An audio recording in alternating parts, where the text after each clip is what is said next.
హనుమత్ ప్రదక్షిణం చేసేటప్పుడు చెప్పవలసిన శ్లోకం ఏమిటో పరాశర సంహిత చెప్పింది.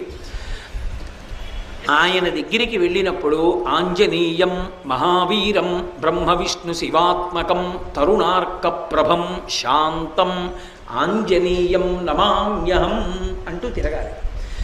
పరమ మౌనంతో ఆ శ్లోకం ఒక్కటి చదువుకుంటూ గర్భిణి స్త్రీ ఎలా తిరుగుతుందో అలా తిరగాలి.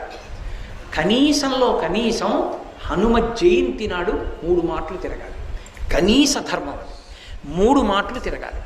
3 మాటలు తిరిగేటప్పుడు ప్రతిసారి తిరిగి వచ్చి ఒక చోట ఆగి శ్లోకం చెప్పి మళ్ళీ తిరగాలి ప్రదక్షిణంగా.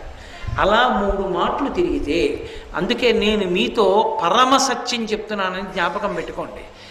ఎంత ఉద్వేగభరితమైన పరిస్థితుల్లో, ఎంత కష్టంలో ఉండనివ్వండి, హనుమత్ ప్రదక్షిణాలు చేస్తే మనస్సుకి శాంతి కలుగుతుంది.